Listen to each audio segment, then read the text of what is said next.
சிலர் வந்திருக்கலாம், இந்த முடியாது டைப்பு. ஏன்னா அப்படி வளர்ந்துட்டோம். சில நேரத்தில் முடியாது, வேலை கிடைக்காது, காசு கிடைக்காது, ஒன்றும் சரியாக நடக்காது. எனக்கு எப்போவுமே அப்படி தான், ஃபெயிலியர் தான். எனக்கு ஒன்றுமே நடக்காது. போன வருஷமும் நடக்கலை, இந்த வருஷமும் நடக்கலை, எந்த வருஷமும் நடக்காது போல இருக்கு அப்படின்னு சொல்கிறவங்க இருக்கிறாங்க. ஆனால் நான் சொல்கிறேன், முடியும். எத்தனை பேர் சொல்றீங்க நம்மளால முடியும்? கட்சி மாறுங்க. அந்த அவநம்பிக்கையின் கட்சியிலேருந்து மாறி இந்த நம்பிக்கையின் கட்சிக்கு மாறுங்க. இந்த விசுவாசத்தின் கட்சிக்கு மாறுங்க. எண்ணத்தை மாற்றுங்க, உள்ளத்தை மாற்றுங்க. ஆண்டவரை பற்றி எண்ணி பாருங்க, எவ்வளோ பெரியவர் அவர். பெரிய ராட்சதர்லாம் இருக்காங்க என் வாழ்க்கையில், ரொம்ப பெரிய ராட்சதர்கள், ரொம்ப பெரிய பிரச்சனை, பொல்லாத சத்துருக்கள் என் வாழ்க்கையில் பயங்கரம். அவங்களெல்லாம் வீழ்த்த முடியாது. நான் சொல்கிறேன், இந்த ராட்சதெல்லாம் ஒன்றுமே கிடையாது. கர்த்தர் ஒரு சின்ன 16 வயசு தாவீதை வச்சு அவ்வளோ பெரிய ராட்சதனை போத்துன்னு ஒரே சின்ன கல்லில் விழுந்தான். ஒரு நாய் கூட விழாது, அவ்வளோ சீரியஸில் ஒரே கல்லில் காலி ஆள். அவ்வளோ பெரிய ராட்சதன் கர்த்தர் பண்றார். ஜீவனுள்ள தேவனாகி இஸ்ரவேலின் தேவனாகிய கர்த்தருடைய நாமத்தில் வர்றான்னா போச்சு, அவன் அவ்வளோதான், முடிஞ்சிச்சு. நான் சொல்றேன், எந்த ராட்சதரையும் நம்ம மேற்கொள்ள முடியும், ஜெயிக்க முடியும், சுலபமாய் ஜெயிக்க முடியும்.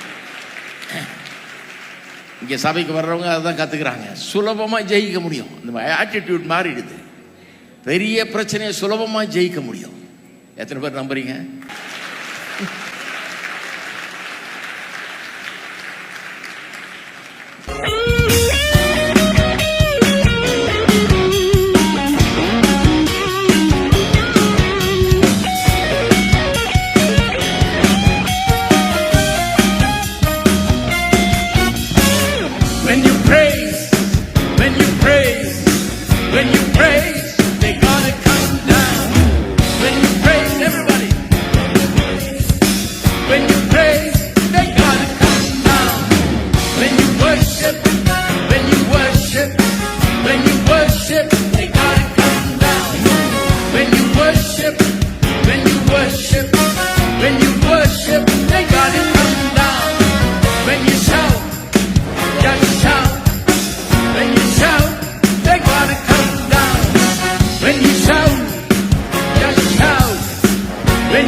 எண்ணாமம் 13 Numbers 13 27ஆம் வசனத்திலிருந்து 31வது வசனம் வரை வாசிக்கிறேன்.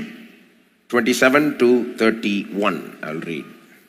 அவர்கள் மோசேயை நோக்கி, நீர் எங்களை அனுப்பின தேசத்துக்கு நாங்கள் போய் வந்தோம், அது பாலும் தேனும் ஓடுகிற தேசம்தான், இது அதனுடைய கனி. And they told him, we came to the land to which you sent us, it flows with milk and honey, and this is its fruit. ஆனாலும் அந்த தேசத்திலே குடியிருக்கிற ஜனங்கள் பலவான்கள், பட்டணங்கள் அரணிப்பானவைகளும் மிகவும் பெரியவைகளுமாய் இருக்கிறது. அங்கே ஏனோக்கின் குமாரரையும் கண்டோம். However, the people who dwell in the land are strong, and the cities are fortified and very large, and besides we saw the descendants of Anak there. அப்பொழுது காலேப் மோசேக்கு முன்பாக ஜனங்களை அமர்த்தி, நாம் உடனே போய் அதை சுதந்தரித்துக் கொள்வோம், நாம் அதை எளிதாய் ஜெயித்துக் கொள்ளலாம் என்றான். But Caleb quieted the people before Moses and said, let us go up at once and occupy it, for we are well able to overcome it. அவனோடு கூட போய் வந்த மனிதரோ, நாம் போய் அந்த ஜனங்களோடு எதிர்க்க நம்மால் கூடாது, அவர்கள் நம்மை பார்க்கலும் பலவான்கள் என்றார்கள். Then the men who had gone up with him said, we are not able to go up against the people, for they are stronger than we are. நாங்கள் போய் சுற்றி பார்த்து வந்த அந்த தேசம் தன் குடிகளை பட்சிக்கிற தேசம். நாங்கள் அதிலே கண்ட ஜனங்கள் எல்லாரும் மிகவும் பெரிய ஆட்கள். அங்கே ராட்சத பிறவியான ஏனாக்கின் குமாரராகிய ராட்சதரையும் கண்டோம். நாங்கள் எங்கள் பார்வைக்கு வெட்டுக்கிளிகளைப் போல் இருந்தோம். அவர்கள் பார்வைக்கும் அப்படியே இருந்தோம் என்று சொல்லி இப்படி இஸ்ரவேல் புத்திரருக்குள்ளே தாங்கள் சுற்றி பார்த்து வந்த தேசத்தை குறித்து துர்ச்செய்தி பரம்பச் செய்தார்கள். So they brought to the people of Israel a bad report of the land that they had spied out, saying, the land through which we have gone to spy it out is a land that devours its inhabitants, and all the people that we saw in it are of great height. And there we saw the Nephilim, the sons of Anak, who come from the Nephilim, and we seemed to ourselves like grasshoppers, and so we seemed to them. வேத வசனம் தேவன் நமக்காக மீட்பின் மூலமாக ஏற்படுத்தி வைத்திருக்கிற அற்புதமான காரியங்களை நமக்கு அறிவிக்கிற ஒரு புஸ்தகம். The Bible is about the things that God has prepared for us in and through redemption. ஏசாயா அதை குறித்து சொல்லும்போது அதை எந்த கண்களும் கண்டதில்லை, எந்த காதும் கேட்டதில்லை, எந்த மனிதனுடைய மனதுக்கும் இவைகள் தோன்றினதில்லை என்று சொல்லுகிறான். When Isaiah speaks about it, he says that these are things which no eye has seen, no ear has heard, and no mind has ever comprehended. தீர்க்கதரிசிகள் தீர்க்க தரிசனம் சொன்னார்கள் இயேசுவின் பிறப்பை குறித்து, அவருடைய பாடுகளை குறித்து, எல்லாத்தை குறித்தும். ஆனா அவர்களுக்கே முழுசாக தாங்கள் என்ன சொல்லுகிறோம் என்பதை விளங்காமல் தான் சொன்னார்கள். Although those prophets prophesied about Jesus' birth and suffering and death and all that, they themselves could not fully understand what they were saying. வெறும் ஒரு மெசஞ்சரை போல இந்த செய்தியை போய் கொடுத்துட்டு வான்ற மாதிரி அனுப்புறார் ஆண்டவர். அவர்கள் வந்து அந்த செய்தியை கொடுக்குறாங்க, அவங்களுக்கே புரியல என்னன்னு. They were just like a messenger whom God said, go and deliver this message. They delivered the message, but they didn't fully understand the message. தீர்க்கதரிசிகளுக்கும் ஏன் தேவ தூதர்களுக்கும் கூட விளங்காத காரியங்கள். ஆகவேதான் தேவ தூதர்கள் கூட இங்கே நடக்கிற காரியங்களை, பிரசங்கங்களை உற்று நோக்கி கொண்டிருக்கிறார்கள் என்று வேதம் கூறுகிறது. Things which prophets never understood, things which angels never understood, and therefore are looking into even today as we preach. இஸ்ரவேல் ஜனங்கள் ஒரு சந்ததியார் எகிப்து தேசத்திலிருந்து விடுவிக்கப்பட்டு கானான் தேசத்துக்கு கொண்டு போகப்பட்டார்கள். ஆனால் போய் சேரவில்லை, போய் சேர முடியாமற் போயிற்று அவர்களால்.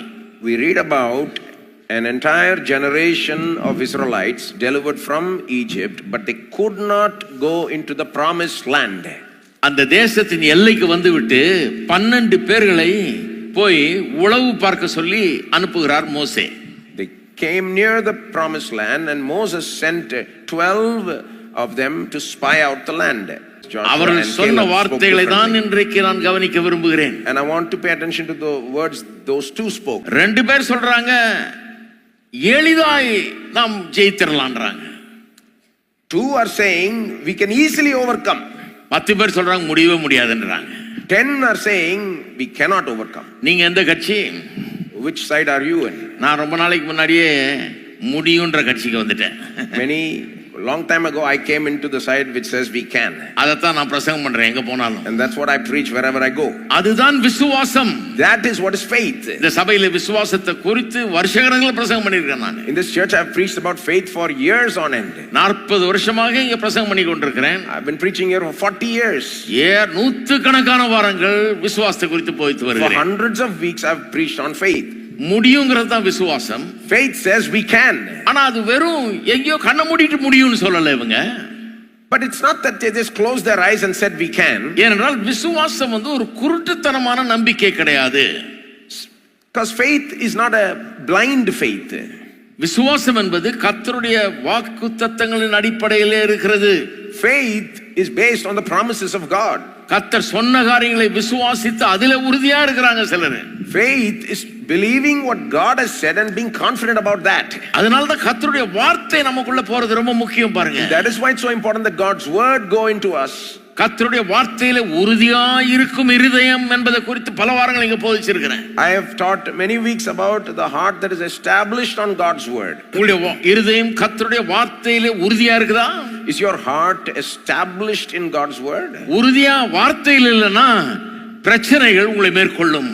If it is not established in God's word, then you will be overcome by problems. ஆனால் கர்த்தருடைய வார்த்தையிலே உறுதியா இருந்தீர்கள் என்றால் நீங்கள் பிரச்சனைகளை மேற்கொள்வீர்கள். But if you are established in God's word, you will overcome. விசுவாசம் இருந்தா பிரச்சனையே வராதுன்னு நான் சொல்லல. I'm not saying that if you have faith you will not have any problem. விசுவாசம் இருந்தா பிரச்சனையை ஜெயிக்கிறதற்கான சக்தி உங்களுக்கு உண்டாயிருக்கும். I'm saying that if you have faith you will have the power to overcome your problems. 10 பேர் முடியாதுன்றாங்க, அந்த 2 பேர் உறுதியா நிக்கறாங்க. எளிதாய் நாம் ஜெயித்துக் கொள்ளலாம்ன்றாங்க. 10 are saying we cannot, but 2 are saying we can easily overcome. And if you want to become like those 2, most people want to join the நிறைய பேர் வந்து அந்த 10 பேரோட சேர பார்க்கறாங்க. Most people are joining with the 10, you know. நான் இந்த மைனாரிட்டியோட தான் இருக்கிறேன். I am with the minority. இந்த 2 பேரோட தான் கர்த்தர் இருக்கிறாரு. God is with the 2 only. 10 பேர் waste. The 10 people are waste. நம்ம நாட்டுல கூட பாத்தீங்கன்னா 10 பேர் முடியாதுன்றவங்க இருக்கிறான். Even our country 10 people will say cannot do it. அவங்க 10,000 பேரா இருக்கட்டும் 10 லட்சங்களா இருக்கட்டும் waste. They may be 10,000 or 10 lakhs, they are waste, useless. 2 பேர் விசுவாசிச்சா பெரிய காரியங்களை செய்யலாம். If 2 people believe, great things can happen. தேவனுடைய ஆசீர்வாதங்களை சுதந்தரித்துக் கொள்ளலாம். You can possess the promise, the blessings of God. தேவன் நமக்காக உலக தோற்றத்துக்கு முன்னாடியே திட்டமிட்டு இயேசு கிறிஸ்துவின் மூலமாய் ஏற்படுத்தின காரியங்களை எந்த கண்ணும் கண்டதில்லை, எந்த காதும் கேட்டதில்லை, எந்த மனுஷனுடைய இருதயத்துக்கும் தோன்றினதில்லை. What God has planned and purchased for us in and through Jesus Christ from before the foundation of the world, no eye has seen, no ear has heard, no mind has ever comprehended. அவைகளை இந்த சபையிலே நாங்கள் பிரசங்கிக்கிறோம். We are preaching about that in this church. ஏன் பரிசுத்த ஆவியானவர் அதை இன்றைக்கு நமக்கு வெளிப்படுத்தி இருக்கிறார். And why the Holy Spirit has revealed these things to us today. அதுதான் புதிய உடன்படிக்கையின் சத்தியம். That is the teaching of the new covenant. புதிய உடன்படிக்கையின் சத்தியம் என்ன? What do we mean by new teaching of the new covenant? பழைய ஏற்பாட்டு காலத்தில் புரியாத சில புதிர்கள் இருந்தது. அவைகளை எல்லாம் வெளிப்படுத்துவதுதான் புதிய உடன்படிக்கை. Those things that could not be understood in the old covenant now revealed fully in the new. அவைகளை இங்கே பிரசங்கிக்கிறோம். We are preaching that here. அந்த சத்தியங்கள் கேட்கும்போது விசுவாசம் உண்டாகிறது. And when you hear that, faith is birthed. தேவன் ஏற்படுத்தி வைத்திருக்கிறது வந்து அந்த கானான் தேசம் போல. What God has prepared for us is like Canaan land. கானான் ஒண்ணே பரம கானானை ஞாபகம் வந்துருது கிறிஸ்தவர்களுக்கு. The moment you say Canaan, Christians think of heavenly Canaan or heaven. ஏன்னா அந்த காலத்துல இருந்து பரம கானானுக்குள் ஏழை செல்லன் பாடி பாடி, because there are so many songs written about how Canaan is heaven, you know. பரம கானான், eternal Canaan. அதனால சிலர் தீர்மானிச்சிட்டாங்க பரம கானான்னா பரலோகம் தான், அது போற வரைக்கும் நம்ம ஒண்ணு இல்லாம தான் இங்க இருக்கணும் அப்படின்னு. So some people have determined that Canaan means it is heaven only, and until that we have to be here. ஆனால் வேதம் அப்படி கூறவில்லை. But the Bible does not teach like that. ஏன் சொல்றேன் அப்படி கூறவில்லைன்னு? Why do I say that? ஏன்னா அந்த பரலோகம் என்கிற இவங்க சொல்ற மாதிரி அந்த கானான்ல ஏத்தியர் இல்ல, எபூசியர் இல்ல, எமோரியர் இல்ல, இங்க சொல்லியிருக்காங்களே யார் யாரும் இருக்கிறாங்க அந்த கானான் தேசத்துல, அவங்க எல்லாம் யாரும் இல்ல. Because in heaven, people think Canaan is heaven, but in heaven there are no Hittites and Amorites and Jebusites. These people mentioned here, right? அவர்களை எல்லாம் எளிதில் மேற்கொள்ள முடியும் அப்படி நீங்க சொல்லியிருக்கீங்க, ஜெயித்து கொள்ளலாம் சொல்லுங்க. அங்க ஜெயிக்கிறதுக்கு யாரும் இல்லைங்க, அங்க சண்டை போட்டு ஜெயித்து போராடி ஒன்றும் பண்ண வேண்டியது இல்லை. It says here that in this Canaan we can easily overcome these enemies, but there are no enemies in heaven to overcome. ஆனா இங்க நிறைய போராட வேண்டியது இருக்குது, ஜெயிக்க வேண்டியது இருக்குது. But here there is a lot of fighting to do and winning to do. எல்லா ஆசீர்வாதங்களாலும் கிறிஸ்து இயேசுவுக்குள் நாம் ஆசீர்வதிக்கப்பட்டிருந்தாலும் எல்லாரும் அதை சுதந்தரித்து வாழ்வதில்லை இன்றைக்கு. Although we are all blessed with all spiritual blessings in the heavenly places, not all of us are partaking of these blessings. The கானான் தேசம்னாலே பரலோகம்ன்றது நிறைய பேர் கேட்கணும். What I'm trying to say is people think Canaan is heaven. அவங்க சொல்றாங்க இது ஆவிக்குரிய விதத்துல தான் வியாக்கியானம் பண்ணணும், அது பரலோகத்தை பற்றி தான் சொல்லி இருக்கின்றாங்க. They say you have to interpret Canaan in a spiritual way and think of heaven. நானும் அப்படிதான் நம்புறேன், ஆவிக்குரிய விதத்துல தான் வியாக்கியானம் பண்ணணும். I believe that you should interpret it kind of spiritually, yeah. ஏன்னா நம்மளை கொண்டு போய் அங்க உள்ள அந்த கானான் தேசத்துல கொண்டு போய் சேர்க்க போறது இல்ல, இஸ்ரவேல் தேசம் இன்னைக்கு இருக்குது அதை சொல்ல நமக்கு அது இல்ல. Because clearly our inheritance is not some physical land like it was promised to Israel. ஆவிக்குரியபடி தான் அது வியாக்கியானம் பண்ணணும். So in that sense, yes, we should interpret it spiritually. ஆனா அதுக்கு பரலோகம்னு சொல்ல முடியாது. But that doesn't mean we should interpret it as heaven. பிறகு அது என்ன? So then what is it? அது இம்மைக்கும் மறுமைக்குமான ஆசீர்வாதங்கள் மீட்பின் மூலமாக நமக்காக தேவன் ஏற்படுத்தி கொடுத்திருக்கிறாரே, அவைகள் தான் அந்த வாக்குத்தத்தம் பண்ணப்பட்ட தேசம். The promised land is the blessings of God that God has prepared for us both for now as well as for eternity. Amen. Amen. அது இப்போங்க, now இப்போதான் சர்வாயுத வர்க்கத்தை தரித்துக் கொள்ளணும். Now you should put on the whole armor of God. நான் இப்பொழுது நீங்கள் இந்த விசுவாசத்தை நல்ல போராட்டத்தை போராட வேண்டும். Now you should fight the good fight of faith. இப்பொழுது நீங்கள் உங்கள் ஆசீர்வாதங்கள் உங்கள் சொத்துக்களை சுதந்தரிக்க வேண்டும். Now you need to possess your inheritance. ஆசீர்வாதங்கள் இம்மைக்குரியதாகவும் இருக்கிறது மறுமைக்குரியதாகவும் இருக்கிறது. The blessings, the inheritance is both for this life as well as for eternity. இது தேவனுடைய மக்களுக்கு ரொம்ப முக்கியமான ஒரு செய்தி. It is an important message today for நீங்கள் the people of ஆண்டவராகிய God. இயேசுவை ஏற்றுக்கொண்டு தேவனுடைய பிள்ளையாய் இருப்பீர்கள் என்றால் கர்த்தர் உங்களுக்காக வைத்திருக்கிறவைகளை நீங்கள் சுதந்தரித்துக் கொள்ளாமற் போகக்கூடாது. If you have accepted the Lord Jesus Christ and if you are a child of God, then you should not be without possessing what God has. சிலர் பல வருஷங்களை கழித்து விட்டார்கள் ஒண்ணுத்தையும் சுதந்தரிக்காமலே. Some people have wasted many years without possessing anything. நான் சொல்லுகிறேன் 25ஆம் வருஷத்தையும் அப்படியே கழிச்சிட கூடாது. Don't waste 2025 also like that. ஒருவேளை ஏற்கனவே பல வருஷங்களை வேஸ்ட் பண்ணியிருந்தா இந்த வருஷத்தை எல்லாத்தையும் மொத்தமா சேர்த்து எடுத்துக்கொள்ள வேண்டும். In case you have wasted the last few years, this year take it all together. ஒவ்வொரு மாசமும் ஒவ்வொரு நாளும் என்ன நடக்க போகுன்ற விவரம் தெரியாது நமக்கு. We don't know the details about what's going to happen every month and every day. ஆமா உண்மை சில பெரிய சம்பவங்கள் உலகத்தில் நடக்க போகுதுன்னு சில நேரங்கள்ல சில தீர்க்கதரிசிகளுக்கு தேவன் வெளிப்படுத்துகிறார். அவர்கள் அதை சொல்றாங்க. அது நடந்ததுன்னா அது உண்மையான தீர்க்க தரிசனம் என்று சொல்லலாம். It is true that God reveals sometimes through his men some great significant events that are going to happen, and if they predict it rightly, then it is true that they are a true prophet. ஆனால் தேவனுடைய மக்களாகிய நமக்கு எல்லா காரியங்களையும் கர்த்தர் சொல்றது இல்லை. ஒவ்வொரு நாள் என்ன நடக்க போகுது ஒவ்வொரு மாசம் என்ன நடக்க போகுதுன்னு சொல்றது கிடையாது. But God does not reveal to his people what is going to happen every day, every month. ஆனால் ஜனங்கள் அப்படி சொன்னா நல்லா இருக்குமே விரும்புறாங்க. But people are wishing, wouldn't it be nice if it was like that? ஜனவரி 1ஆம் தேதியில இருந்து என்ன நடக்க போகுதுன்னு ஒரு லிஸ்ட் போட்டு கொடுத்துருங்களேன். You know, just give me a list on January 1st what's going to happen in the year. It will be easy that way, they say. ஆனா கர்த்தர் அப்படி சொல்லலையே. But God does not do like that. எனக்கு சொன்னாரா நான் ஒளிச்சு வச்சிருக்க மாட்டேன். நீங்க 31ஆம் தேதி வர சொல்லாமலே உங்க வீட்டுக்கு அனுப்பிச்சிட்டு இருப்பேன் நான். If God told me, I will not even require to come. I'll send it home packaged. எதுக்கு பாவம் இவ்வளவு ஆயிரக்கணக்கான பேர் கிளம்பி வந்து வாகனங்களை எடுத்துக்கிட்டு வந்து ராத்திரி உட்கார்ந்து கஷ்டப்பட்டு போய் எல்லாம் பண்ணணும்? Why should so many thousands of people take a vehicle and come here and this hour and all that? சிலர் வந்து எந்திரிச்ச உடனே காலையில ஜோசிய பகுதியை தான் பார்க்கறாங்க பேப்பரை.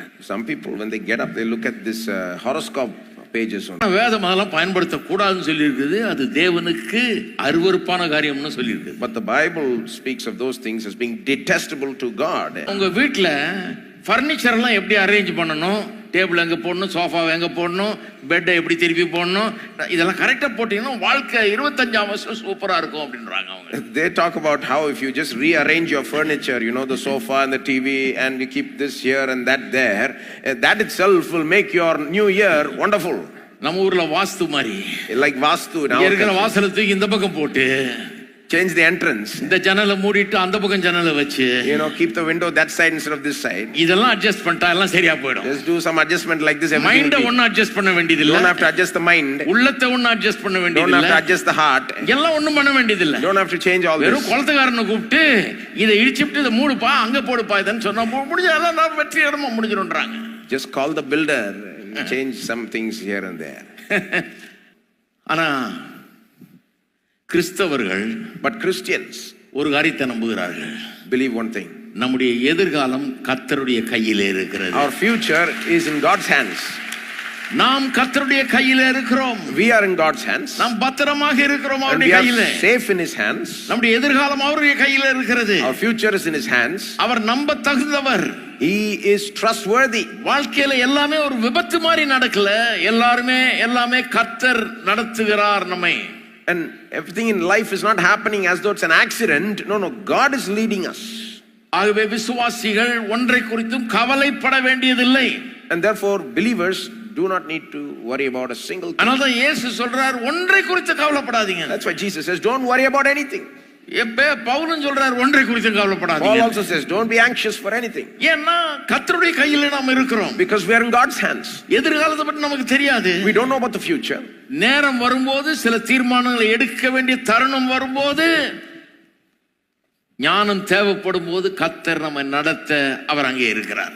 When the time comes to take certain decisions and when we need wisdom, we believe God is there to lead us at that time. அதை அவர் வாக்கு பண்ணி இருக்கிறார். And God has promised us that. அந்த நம்பிக்கை இங்க இருக்கிற அத்தனை பேருக்கு இருக்குது. And that hope is in each one of us here. எல்லா டீடைலும் சொல்ல முடியாது 25ஆம் வருஷத்துக்கு என்ன நடக்க போகுதுன்னு, ஆனா கர்த்தர் இருக்கிறார்னு சொல்றேன்.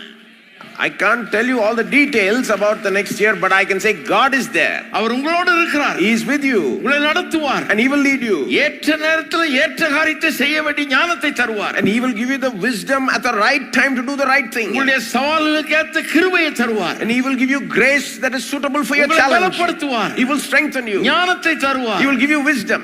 இதையெல்லாம் வேதவசனம் வாக்கு பண்ணுகிறது. The Bible promises all these things.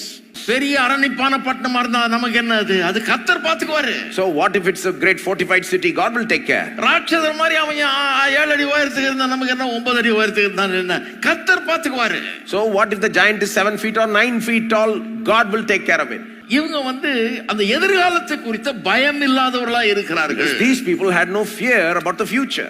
கர்த்தர் எல்லாவற்றையும் செம்மையாய் செய்வார்ங்கிற நம்பிக்கை அவர்களுக்குள்ள இருக்கிறது. They believed that God will work out everything beautifully. அவருடைய வாக்குத்தத்தங்களை நம்புங்கள். Believe in God's promises. இவர்களுக்குள்ள அந்த வாக்குத்தத்தத்தை குறித்த நம்பிக்கை இருந்தது. You see, these people had faith in God's promises. இந்த 10 பேர் கிட்ட அது கிடையாது. And these 10 people did not have that. வாக்குத்தத்தத்தை மறந்தாச்சு. They forgot the promises. ஏன் அவன் 2 பேர் மட்டும் முடியும்ன்றான்? Why did when even though those 10 people said we cannot, how come the 2 said we can? ஏதோ பின்னணி இருக்குது. There's some background. என்ன பின்னணி? What background? 2ஆம் வசனத்தை பாருங்க. Look at verse 2. நான் இஸ்ரவேல் புத்திரருக்கு கொடுக்கும் கானான் தேசத்தை சுற்றி பார்ப்பதற்கு நீ மனிதரை அனுப்புன்னு மோசே சொல்றாரு. Moses is saying, send them to spy out the land which I am giving to the people of Israel. எப்படி சொல்றாரு பாருங்க.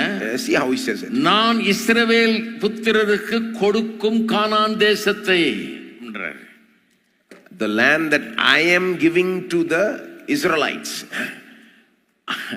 அப்ப இவங்களை போய் பாரியா சுத்தி பார்த்துட்டு வான்னு சொல்லும் போதே, so when he says go spy out and come, அவர்களுக்கு விளங்கி இருக்கணும் இந்த தேசத்தை ஏன் பார்க்க சொல்றாருன்னா இத வாக்கு பண்ணி இருக்கிறார், இத கொடுத்துட்டேன்னு சொல்லிட்டார், ஏற்கனவே சொல்லிட்டார் நிறைய தடவை.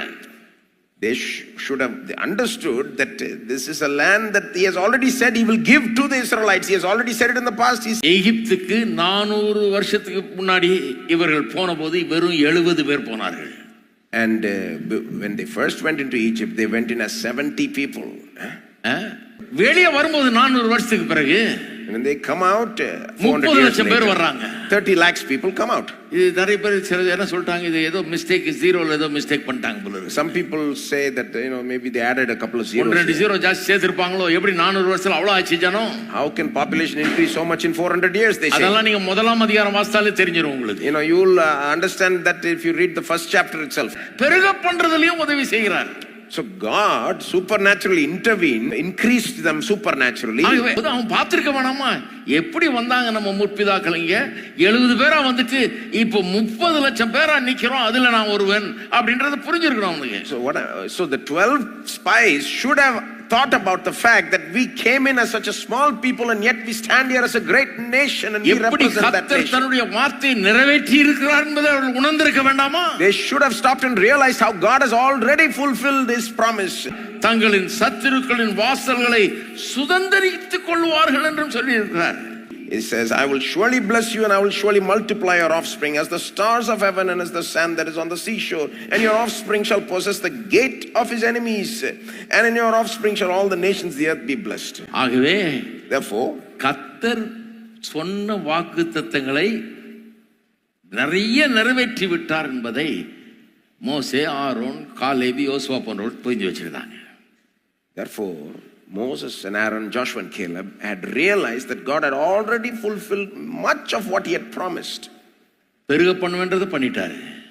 He said, I'll make increase you. He has already done it. 30 லட்சம் பேர் இருக்காங்க இன்னைக்கு. There are 30 lakhs people by then. அப்ப பெருக பண்ணுவேன்னு சொன்னவரு பெருக பண்ணிட்டாரு. பட்டணங்களை சுதந்திரித்துக் கொள்வார்கள் சொன்னவரும் செய்வாரா இல்லையா?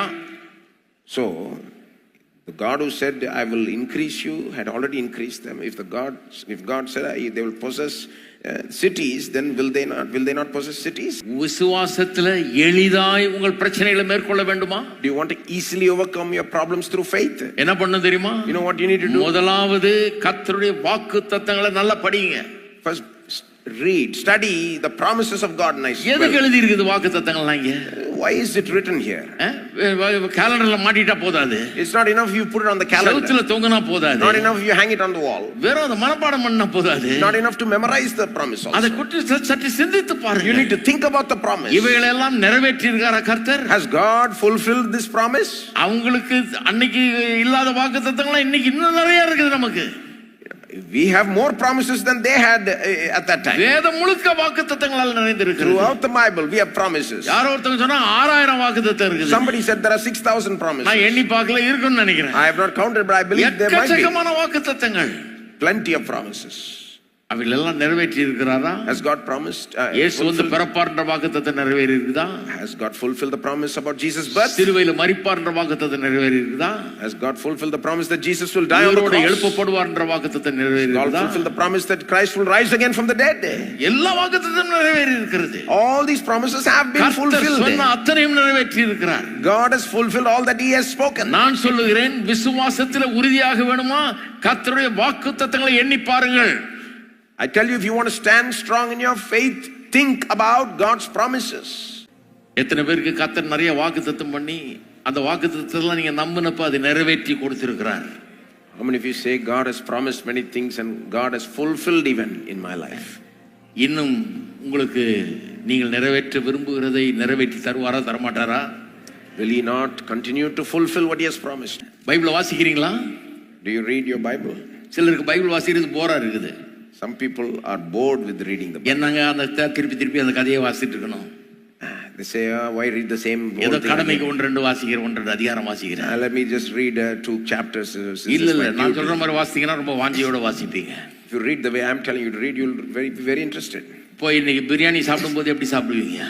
The way you eat biryani today. ஆச்சா கொஞ்சம் டேஸ்ட் கொடு, அப்புறம் உட்கார்ந்து நல்ல இலைய போடு, இன்னும் போடு, ரெண்டாவது போடு, மூணாவது போடுன்னு வாங்கி சாப்பிடுறீங்கல்ல? How you eat biryani, you want to taste it, you want to make sure it's right, then you want to sit down with the leaf and take the second helping. நாக்கு ஊறுது, because your mouth is watering. வயிறு வேற கத்துது, stomach is growling. சாப்பிடாம இருக்க முடியாது. Not able to be without eating. அட காலையில தான சாப்பிட்டேனா, மத்தியானமும் சாப்பிடணுமே. Ate in the morning only, but still we have to eat in the afternoon. மத்தியானம் தான சாப்பிட்டேனா, ராத்திரியும் சாப்பிடணுமே. We ate in the afternoon, but we still have to eat இன்னைக்கு at night. சாப்பிட்டா பத்தாது, நாளைக்கு சாப்பிடணுமே. We ate today only, but still we have to eat tomorrow. Every day we have to eat. நான் சொல்லுகிறேன், மனுஷன் அப்பத்தினால் மாத்திரமல்ல தேவனுடைய வாயிலிருந்து புறப்படுகிற ஒவ்வொரு வார்த்தையினாலும் பிழைப்பான். I say, man shall not live by bread alone, but by every word that proceeds out of the mouth of God. சாப்பிட்டு உயிர் வாழுகிறது போல கர்த்தருடைய வார்த்தையை புசித்து அதை உட்கொண்டு அதை நம்பி விசுவாசித்து நாம் வாழுகிறோம். Just as you eat by, live by eating food, you also live spiritually by eating the word of God, ingesting it, believing it. ஆவிக்குரிய வாழ்விலிருந்து தான் சரீரத்துக்கும் வாழ்வு உண்டாகுது. In fact, from the spiritual life only comes life for your physical. அப்ப அப்படி சாப்பிடணும். So that's how you should eat. திறக்கும்போது எப்படி திறக்கணும்? You should open it. ஐயோ அதே ஆபிரகாம் கதையா? Not with the sense of அப்படி இல்ல. same old story. அப்படி கிடையாது. கர்த்தர் உண்மை உள்ளவர் என்பதை நீங்க வாசிச்சு அதை உள்வாங்கிக்கொள் அப்படின்னு நினைச்சு பாருங்க ஒரு தடவை வாசிக்கும் போதும். See, when you open it, look at it not at the same old story of Abraham, but how God was faithful to Abraham, and in that sense feed on his faith. உண்மை தன்மையை வாஞ்சித்து உள்வாங்கிக் கொள்ளுங்கள். Desire to see his faithfulness and just ஒவ்வொரு முறை வாசிக்க போதும் அதை கவனிங்க. எவ்வளவு உண்மை உள்ளவரா இருக்கிறார் கர்த்தர், எவ்வளவு வாக்கு மாறாதவரா இருக்கிறார், எப்படி வாக்குத்தத்தத்தை நிறைவேற்றார்னு பார்த்து ரசியுங்கள், அதுல சந்தோஷப்படுங்கள், கர்த்தரை துதியுங்கள். Every time you read these stories, see how faithful God was, see how God kept his promise, see how God fulfilled his promise, and relish that. கொஞ்ச நேரம் வாசிங்க, அப்புறம் கொஞ்ச நேரம் கர்த்தரை ஸ்தோத்திரிங்க. Read for a while, then praise God for a while. கொஞ்ச நேரம் ஜெபம் பண்ணுங்க, pray for a while. அப்புறம் கொஞ்ச நேரம் வாசிங்க. Read again. சத்தியத்தை மேய்ந்துகொள். Feed on his faithfulness. எந்த சத்தியத்தை? What truth? குறிப்பா அவர் உண்மை உள்ளவர்ங்கிற சத்தியத்தை. The truth that he is faithful. சிலர் பைபிளை வாசிக்கிறதே நம்ம ஊரில் சொல்லுவாங்க, மெட்ராஸ் பாஷையில் சொல்லுவாங்க, ஏடா கூடமா வாசிக்கிறாங்க. அந்த மாதிரி Some people பைபிளை வாசிக்கிறது எக்கச்சப்பா வாசிக்கிறது. the reading of the Bible itself is just messed up. Brother இங்கே சொல்லி இருக்குது கர்த்தர் அவனை கொன்றார்னு இருக்குது. They say, but brothers, here it says God killed him. இவனை அடித்தான். Here it says he வேற எதுவுமே தெரியலையா உங்களுக்கு? play. பார்க்கும்போது எப்படி பார்க்கணும், கர்த்தர் உண்மை உள்ளவர் என்கிறத இதன் மூலம் அப்படியே வெளியே வரணும். நமக்கு அதை நம்ம அப்படியே உள்வாங்கி நிரப்பிக் கொள்ள வேண்டும் நம்மை. அதனால் The way you see and read the Bible itself, you should see how God is faithful, and you need to just ingest that. வெற்றி பெறுவீர்கள். You will get the victory. பிரச்சனைகளை எளிதாய் ஜெயிப்பீர்கள். You will easily overcome your problem. அப்பவே சொல்லிட்டாரு. எப்போ யாத்திராகமம் 3ஆம் அதிகாரம் 8-9 வசனங்கள்லயே மோசேய இவங்களை விடுவிக்கும்படியாக கூப்பிடும் போதே சொல்லிட்டாரு, நலமும் விசாலமுமான பாலும் தேனும் ஓடுகிற ஒரு தேசத்துக்கு உங்களை கொண்டு போறேன்றாரு. Way back in Exodus 3:8 and 9, when God was calling Moses to go and deliver the people of Israel, he said, I'm going to take you to a land that is flowing with milk and honey, a large and vast land. அந்த வார்த்தைக்காக தான் இப்ப இவ்வளவு தூரம் கொண்டுட்டாரு. And because he gave that word, he brought them thus far. உள்ள போய் இப்ப பாத்துட்டு வான்றாரு. Now he says, go in and see the land. வரும்போது கொஞ்சம் கனிகளை கொண்டு வாருங்கன்றாரு. When you come back, bring a little bit of the fruit. 23ஆம் வசனம் சொல்லுது, அவர் எஸ்கோல் பள்ளத்தாக்கு மட்டும் போய் அங்கே ஒரு குலை உள்ள ஒரு திராட்சை கொடியை அறுத்தார்கள். Verse 23, Numbers 13:23 says, and they came to the valley of Eshcol and cut down from there a branch with a single cluster of grapes. எனக்கு திராட்சை ரொம்ப பிடிக்கும். I like grapes very much. நம்ம மார்க்கெட்ல போய் வாங்குனீங்கன்னா அப்படி வச்சு ஒரு பாக்கெட்ல போட்டு கொடுத்துறாங்க. In our market they just put a little bit. இவங்க பத்திரமா தூக்கிட்டு வந்தாங்க.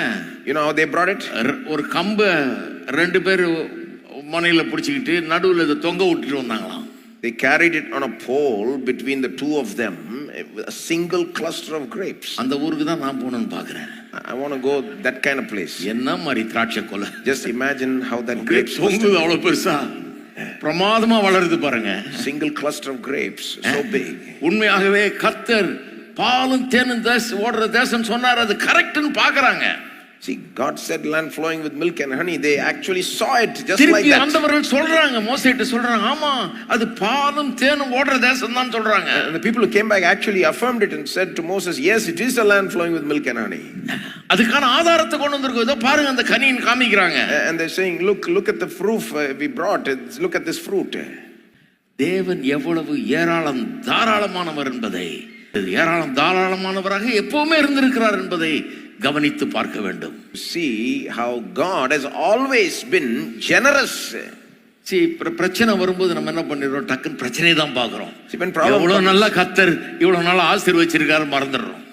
When the problem comes, we focus on the problem. We forget about how God has blessed us all this while. நல்ல வேலையை கொடுத்ததை மறந்துடுறோம். Forget that God has given us a good job. நிறைய பேர் வீடு எல்லாம் வாங்கி இருக்கோம், அதை மறந்துடுறோம். We bought a house, but we forgot that. நமக்கு வேண்டிய எல்லாத்தையும் கர்த்தர் அளவுக்கு அதிகமா கொடுத்திருக்க, அதை மறந்துடுறோம். God has given us generously whatever we need. இன்னைக்கு ஒரு ராட்சசனை பார்த்துட்டோம். Today we saw a giant. இன்னைக்கு ஒரு பெரிய அரணிப்பான மதில் சுவர் பார்த்துட்டோம். Today we saw a huge wall.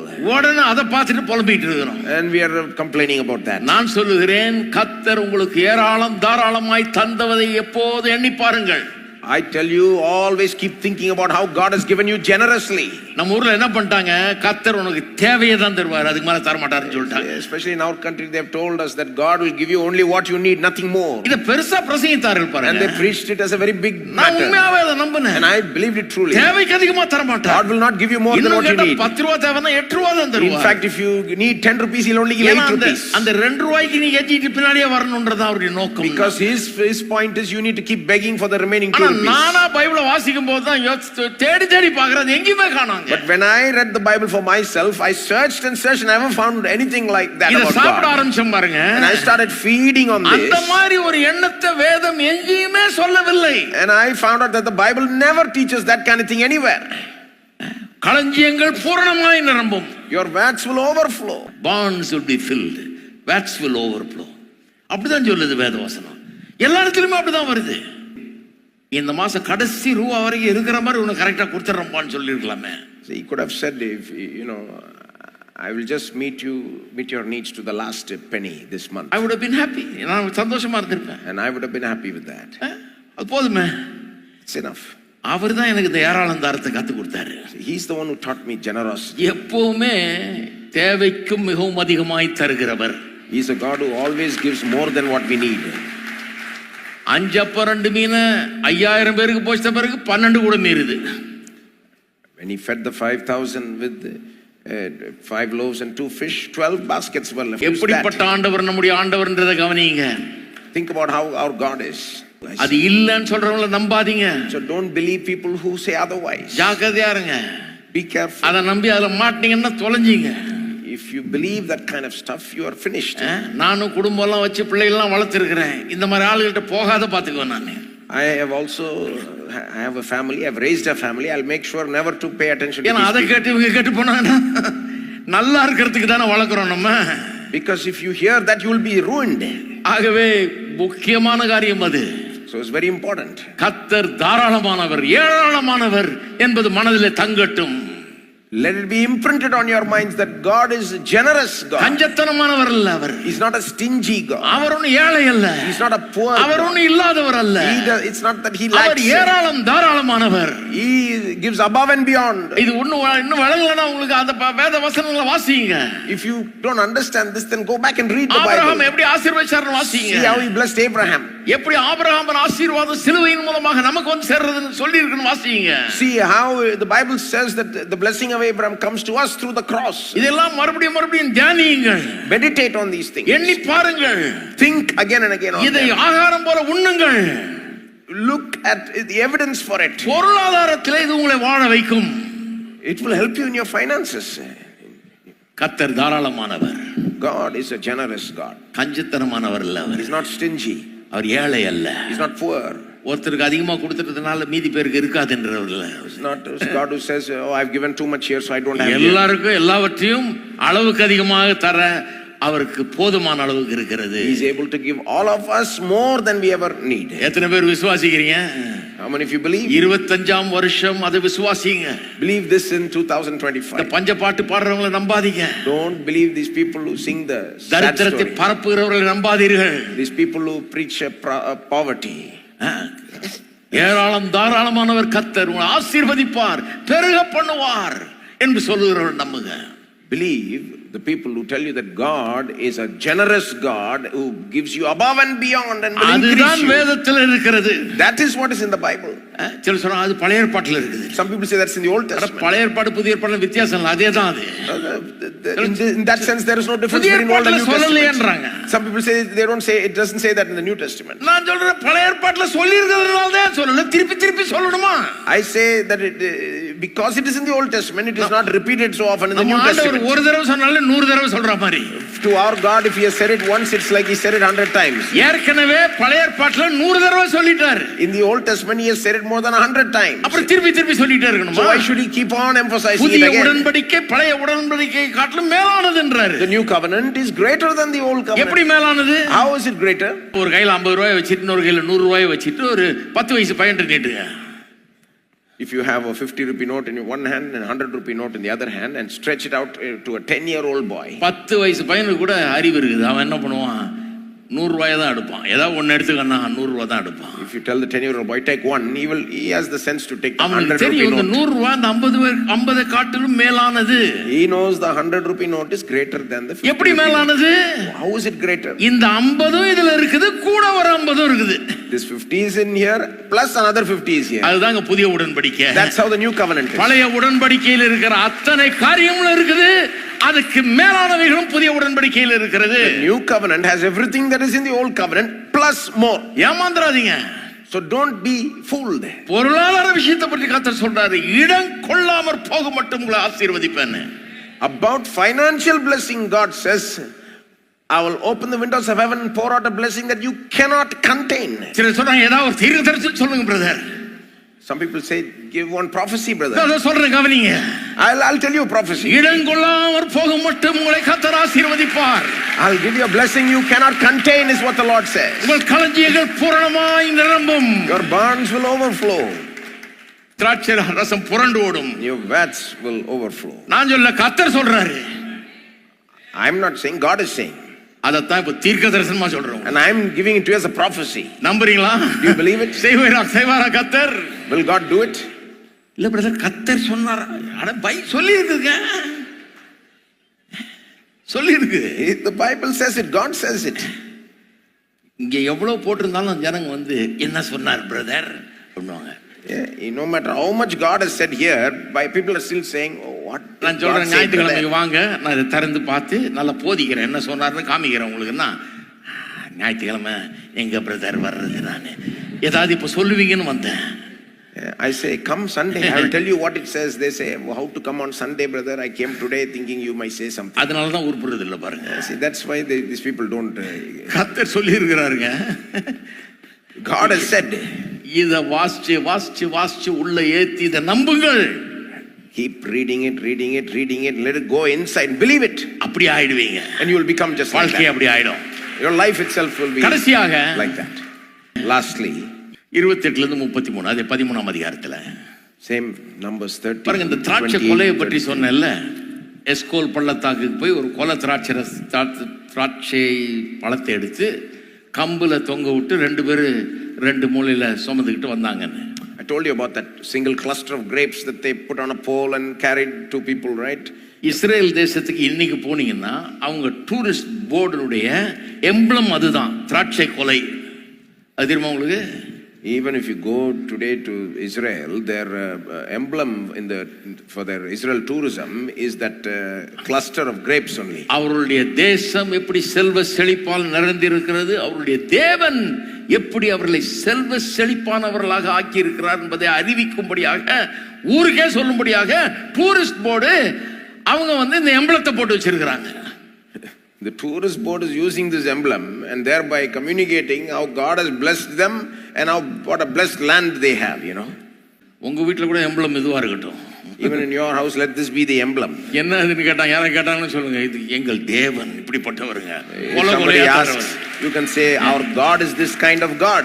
ஏராளம் தாராளமானவர் தேவன். He is a generous God. எங்க எம்பளமும் அதே எம்பளம் தான். And our emblem also is the same. ஆசீர்வாதத்தின் தேவன். He is a God of blessing. பெருக்கத்தின் தேவன். God of increase. தைரியமா சொல்லுங்க அத. Say it boldly. போய் பார்த்துட்டு வந்தாங்க, கையில எடுத்துட்டு வர வந்தாங்க காட்டுறதுக்கு. So they saw it, they brought it with their hands, they saw, you know. பார்த்து இவ்வளவு தூரம் தூக்கிட்டு வந்த பிறகு கூட புத்தி வரல பாருங்க. Even after they saw and brought it and showed it, these people could not believe. இந்த 10 பேரு அந்த திராட்சை கொலையே பார்க்கல, அதை பற்றி கொஞ்சம் கூட சிந்திக்கல, கொஞ்சம் ஆழமா இது என்னன்னு புரிஞ்சுக்கல. இதனுடைய ஏராளம் தாராளம் கர்த்தர் அவ்வளவு பெரியவர் புரிஞ்சுக்கவே இல்லை. These 10 people, they did not pay attention to this cluster of grapes and how it showed God's generosity. எப்படி பார்க்காம வந்திருக்க முடியும்? How did they miss it? தூக்கிட்டே வராம பார்க்கல. They carried it but they missed it. ஆனா செவுத்த எங்கயோ பார்த்தாங்க, அரணிப்பான மதில்களை. But these great giant walls they saw far away. ராட்சதரை ஒரு ஊர்ல பார்த்தாங்க. They saw giants in one land. ஆனா வீட்டுக்கு வர்ற வரைக்கும் உள்ளம் அதனால் நிரம்பி இருக்கிறது. But until they came home, their mind is only filled with the giants. அதேதான் யோசிச்சுட்டு வர்றான். They're thinking only about. நான் நினைக்கிறேன் இந்த தூக்கிக்கிட்டும் வரும்போது கூட அதேதான் பேசிட்டு வந்திருப்பான்னு நினைக்கிறேன். I think while carrying the grapes, they're still talking about the giants. திராட்சை கொலையை தூக்கிட்டு பாத்தியாப்பா அந்த ராட்சதனை பாத்தியா எவ்வளவு உயரம் இருப்பான், 7-8 அடி இருப்பானா, 9 அடி இருப்பானா. They're carrying the grapes and talking about how tall the giant is. Is he 8 feet or 9 feet tall? செவுரு எவ்வளவு உயரம் இருக்குன்னு நினைக்கிறேன். How high is that wall? எவ்வளவு அகலம் இருக்குன்னு நினைக்கிறேன். How wide it must be? ஐயோ, யாராலையும் தள்ள முடியாது. Oh, nobody can ever take it down. இத போய் எப்படி சுதந்தரிக்கிறது? How can we ever possess this? அறிவே இல்ல பாருங்க. திராட்சை கொலையை தூக்கிட்டே வந்துகிட்டு carrying the grapes and coming. இந்த திராட்சை கொலை மனதுக்குள்ள போல, உள்ளத்துக்குள்ள போல, ஆனா மதில் சுவரும் அந்த ராட்சதனும் அப்படியே இருக்கிறான் லைவா மாடுது உள்ள. Yet the grapes are not in their mind and heart. Instead it's the giants and the walls that are filling their minds and hearts. பாருங்க, நிறைய பேர் பிரச்சனையை பெரிதாக்குகிறார்கள். Many people make their problems bigger than it is. பாருங்க, கர்த்தருடைய வார்த்தையில தியானிச்சு அதை நம்பலனா, see, if you don't meditate God's word and believe in it, பிரச்சனைகள் ரொம்ப பெருசா தெரியும் உங்களுக்கு. your problems will seem very big to you. ஆமா, ராட்சதர்கள் இருந்தாங்க, மதில் சுவர் பெருசா இருந்தது.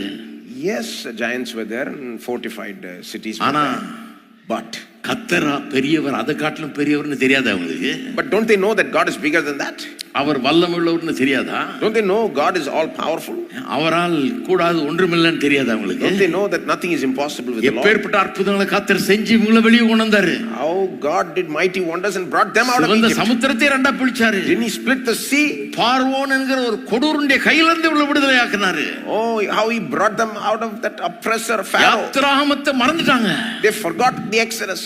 அதெல்லாம் மனதிலிருந்து போயிடுச்சு. It has escaped their minds.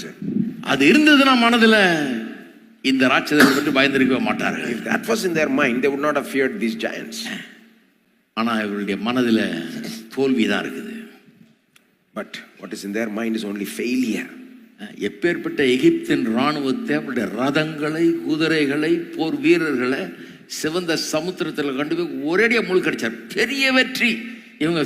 இவங்க வந்து சேனையே கிடையாது, சாதாரண ஜனங்க, ஆடு மேய்க்கிற ஜனங்க. ஒரு ராணுவத்தையே இவர்களுக்காக கர்த்தர் முழுக்கினார், ஒன்னெல்லாமாக்குனார். What a great victory God had given them,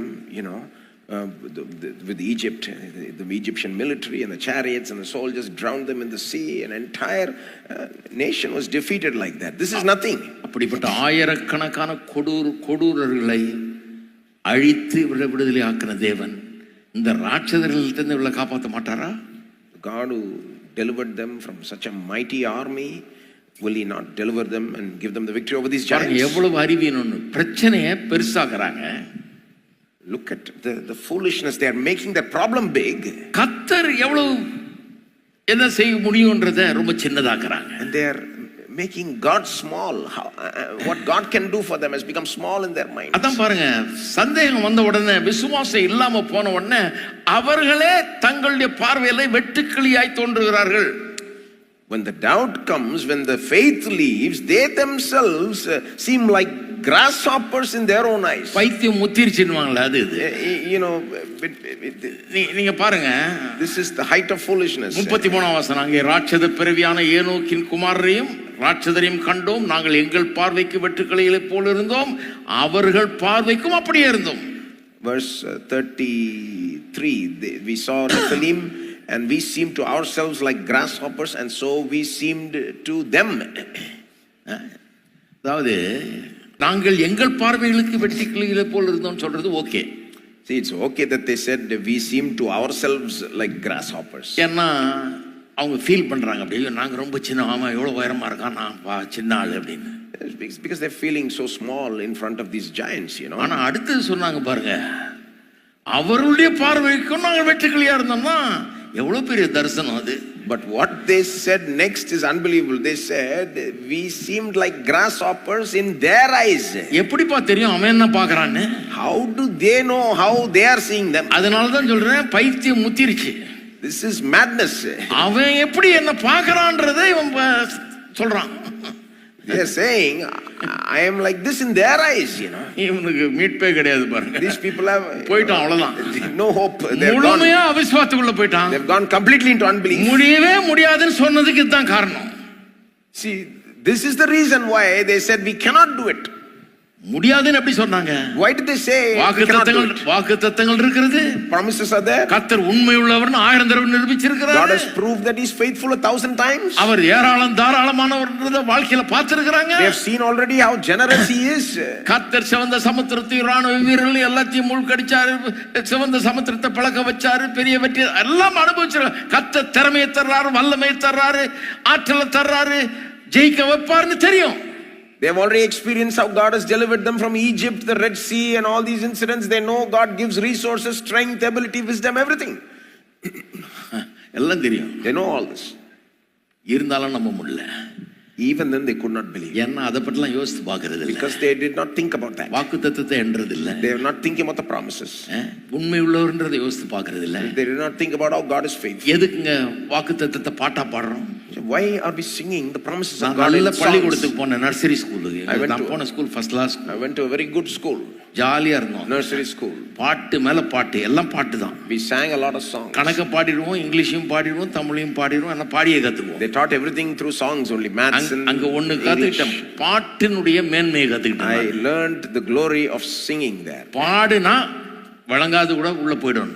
If you simply sing something, even those who cannot understand something will understand. அதனால தான் ஏபிசிடி கத்து கொடுக்கும்போது பாட்டு பாடி கத்துறாங்க. ஏன்னா மறக்கவே முடியாது. That's why even if they teach ABCD to the children, they teach அந்த அத்தனை ஆல்பபெட்டையும் மனப்பாடம் பண்ணிட்டு வான்னு சொன்னீங்கன்னா எவனும் பண்ண மாட்டான். No child, if you tell them to memorize without song, it's பாட்டை difficult. சொல்லிட்டீங்கன்னா ஒண்ணு பிடிச்சிருவான். Give it in the form of a song, it's easy. அதனால தான் சொல்றேன் முதல் பாட்டிலேயே உள்ள உட்கார்ந்திருக்கணும் நீங்க. So that's why it's important you come here before the first ஏன்னா song. நாங்க ஒரு நோக்கத்தோட பாடுறோம். Because we are singing with a purpose. நாங்க இந்த மூலத்தை கிளத்தை அடிச்சு ஜாலியா நாங்க ஏதோ ஜாலியா பாடிட்டு இருக்கோம் நினைக்காதீங்க. Don't just think, oh, we are doing something here. ஒரு சத்தியத்தை கொண்டு வந்திருக்கிறோம். We have a truth. அந்த சத்தியத்தை எப்படி உள்ள இறக்குறதுன்னு யோசிச்சு பார்த்து வேலை செய்றோம் நாங்க. விவரமான We ஆட்கள் are thinking how to get this truth inside of you. அது உள்ள போணும். அது It has to go inside of you. அதுதான் குறிக்கோள். That is the goal. அதனால தான் ஆராதனை ரொம்ப முக்கியம். That's why worship is very important. பிரசங்கம் ரொம்ப முக்கியம். Preaching is very important. ஏன்னா வாக்குத்தத்தங்கள் உள்ள போகுது. Because the promise is going in. அவர் உண்மை உள்ளவர்ன்றது உள்ள போகுது. The fact that he's faithful is going in. கர்த்தர் ஏராளம் தாராளமானவர்ன்றத பாடுறோம்.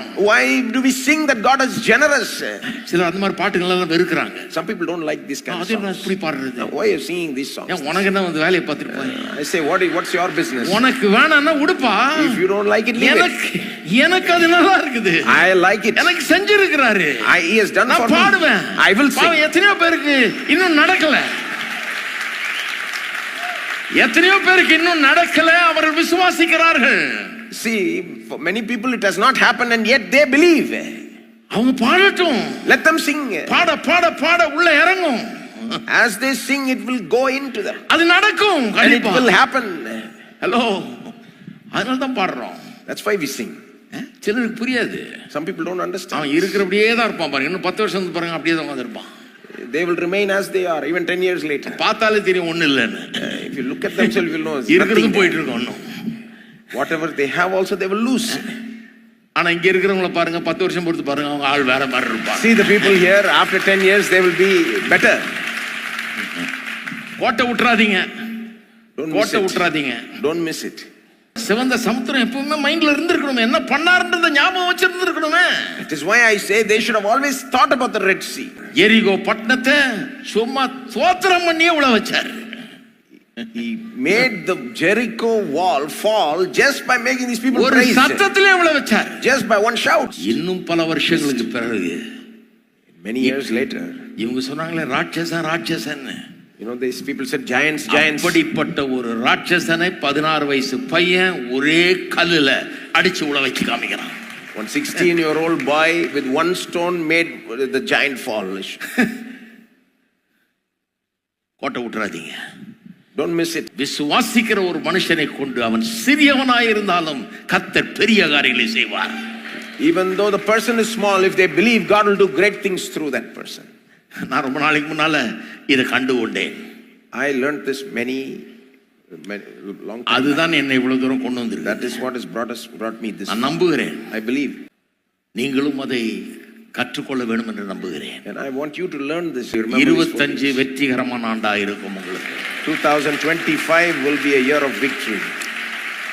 எளிதில் ஜெயிப்பேன். Easily overcome. இந்த வருஷம் முழுக்க சொல்லிட்டே இருங்க. Keep saying this throughout this year. எளிதில் ஜெயிப்பேன். Easily ஒவ்வொரு பிரச்சனையை பார்க்கும்போது.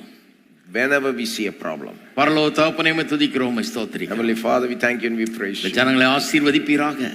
May you bless your people. வார்த்தைகள் உள்ளத்திலே பதியப்படட்டும் தாவே. May your words be imprinted in their hearts. எங்களால் எளிதில் சுதந்தரித்துக் கொள்ள முடியும், ஜெயிக்க முடியும் என்பதை எண்ணி பார்க்கட்டும். Let them think deeply on these truths that they can easily overcome. உம்முடைய அனைத்து ஆசீர்வாதங்களை சுதந்தரிக்கிற ஆண்டாக இந்த ஆண்டு இருக்கட்டும். Let this year be for them a year where they possess the blessings you have for them. மக்களை ஆசீர்வதிப்பீராக. Bless them family by family. ஆவி ஆத்துமா சரீரம் குடும்பம் பொருளாதாரம் கையின் பிரயாசம் என்று எல்லாவற்றிலும் ஆசீர்வதிப்பீராக. Bless them in their spirit, soul and body, family, finances and the work of their hands. இஸ்ரவேலை பெருக பண்ணின தேவன் இவர்களையும் பெருக பண்ணுவீராக. Oh, the God who increased Israel, may you cause them to increase. அவர்களை ஆசீர்வதித்த தேவன் இவர்களை ஆசீர்வதிப்பீராக. Oh, the God who blessed them, bless these people also. உங்களுக்கு எதிராக எழும்புகிற அத்தனை காரியங்களும் ஒரு வழியாய் வந்து 7 வழியாய் ஓடி போகட்டும். Let their enemies come one way but flee before them in 7 ways. எல்லா விதத்திலும் வெற்றி உண்டாகட்டும். Let them experience victory in everything. நம்முடைய மக்களை வல்லமையுள்ள நாமத்தில் ஆசீர்வதிக்கிறோம். We bless your people in the mighty, in your mighty name. இயேசுவின் நாமத்திலே ஜெபிக்கிறோம். In Jesus name we pray. Amen. Amen. நம்முடைய கர்த்தராகிய இயேசு கிறிஸ்துவின் கிருபையும் May the grace of our Lord Jesus பிதாவாகிய Christ, தேவனுடைய அன்பும் the love of the Father, பரிசுத்த ஆவியானவருடைய ஐக்கியமும் the fellowship of the Holy Spirit நம் அனைவரோடும் abide with us இன்றைக்கும் என்றைக்கும் இருப்பதாக. for now and forevermore. Amen. Amen.